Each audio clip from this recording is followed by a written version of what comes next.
Welcome to Sophia's Schoolhouse. So, you've been assigned a historical research project. In the last episode, we talked about what historical research is all about. Today, we're going to talk about what you need to do next. Select a topic. Now, I want you to meet two contestants in a game we're playing today called Select Your Topic. Our contestants are Erica Carter, or typical student number 1, and Elise Butler, or typical student number 2. We're going to give them a few research project assignments and see how well they do at selecting a nice topic. With each scenario, I want you to decide who does the better job.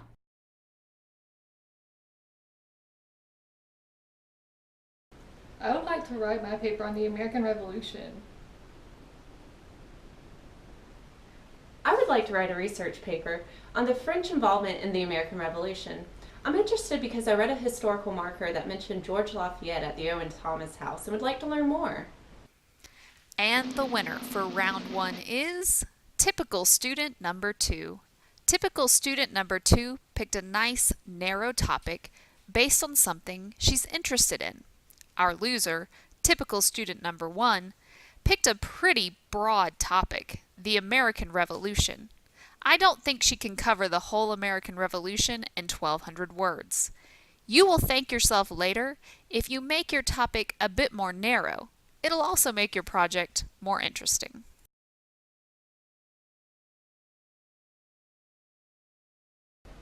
I'm going to do my PowerPoint presentation on the impact of the creation of nuclear weapons on global conflicts because they completely revolutionized warfare and even diplomacy. I'm going to do a PowerPoint on the most important global conflict of the day, Taylor Swift versus Katy Perry. I mean, hello, it only gave us the best music video of all time, Bad Blood. #squad goals. And the winner for round 2 is typical student number 1. Typical student number 1 picked a topic that related to the theme of global conflict and had historical significance. Typical student 2 really did not.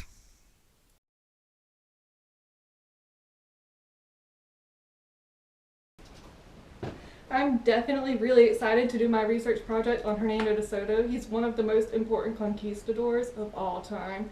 He came through Georgia and spent a lot of time here. He brought us horses and pigs, and he was looking for gold, but I don't really know if he ever found it, but I'll find that out on my research paper. And the Georgia Historical Society apparently has a lot of research done on him that's really well written that I can use in my project. I think I'm going to do an exhibit on some Spanish guys that came over from Spain over to, I think it was Florida. They were looking for some water that's going to make them really youthful. I don't know if they ever found it or not, but And the winner for round 3 is typical student number 1. Typical student number 1 understands that it's important to pick a topic you're interested in. Now, typical student number 1 might have a little bit too much enthusiasm for her topic, but our loser, typical student number 2, shows no interest in her topic.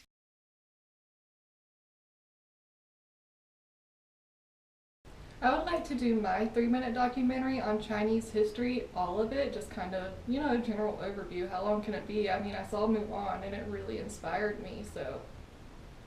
I would like to do a short documentary film on My Lai and the Vietnam War.